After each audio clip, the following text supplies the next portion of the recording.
So by the time 1976 rolled around, I had been working on this thing. We were doing top 40, and I used to have to break down and do the percussion. And when you break down and do that percussion, they had them congos up in there and them timbales and that Los Latino flavor, which I stole from them when I left. Everybody started getting into that. We were doing 20, 25 songs a night. When I started breaking down and doing that percussion, didn't have to do 25 songs a night no more. They loved that percussion and the way, me talking over it, a little bit of rhyming, way before rap ever came out.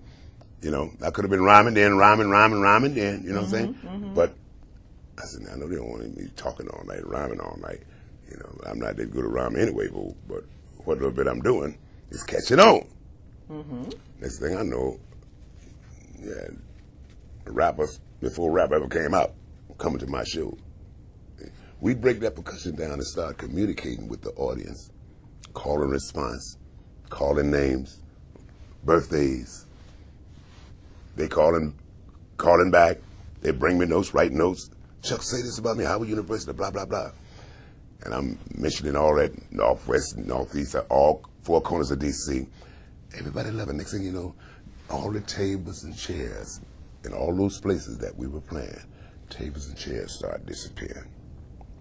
The mink coats and the suits started disappearing. Because they had been coming all dressed up. And they partied too hard. They can't dress up now. You know what I mean? All the tables and chairs disappeared. That's what really made me feel good. Everybody dancing. It sounds like you turned it into like a house party. Absolutely. And you made it very personal in terms of mentioning somebody's name or birthday or let's do this, that, and the other thing. Absolutely. And because you cut down on the number of songs, it was the transition between songs that really kind of made it one long night of partying. That's what it was. You know it. She knows exactly what it is. Now, did that evolve? Was it just a natural thing that you night after night you sort of see how this would happen, this, right? Or was it a conscious kind of I'm going to start doing this, and this, like a I was experimenting because back in those days they had, like I said, they had go-go clubs, go-go girls. But they didn't have go-go music, and I said maybe I can call this song, music style of music go-go. I'm trying to create something here. James Brown, he created his own sound. Everybody had their own sound. I'm right here in this town here. I think I can make this sound work. I think it's hard for people to understand that there could have been go-go girls and go-go, all sorts of different kinds of go-go, but there was at the time, no actual go-go music. Music, right.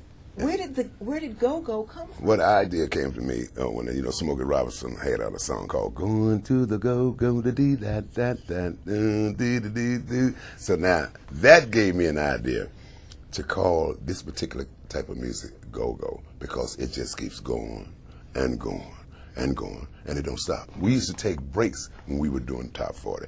Now we don't take no breaks. We might play 3 hours without stopping. 2 hours, 2.5 hours without stopping. I've done it many times. Matter of fact, we did it again not too long ago. Play just that long, keep people on the floor that long. We used to break it down every now and then, might do a slow song. Might do a slow song, everybody get close together, you know what I'm saying? Right. But then they got to the point, they sweating so hard, they don't want to get close together.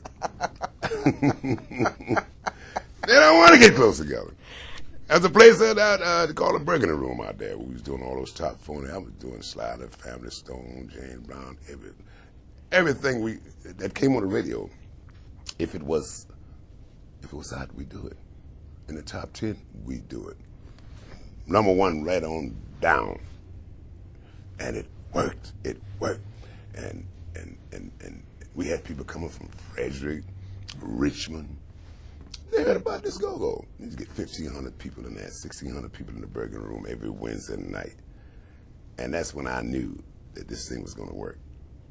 And when that go-go started catching on, it caught on at the Maverick Room in 1976.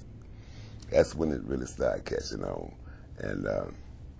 And you could tell when you say it started catching on. What were the signs for you that this was really something that is going to have staying power? That the people didn't want to sit down, and they loved to hear me talk to them, and they would talk back to me.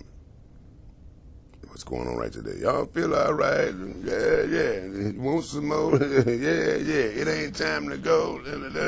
Well, then stay on the floor. You know what I'm saying? I was doing all that, and they loved it. So that's when I knew that this was gonna work.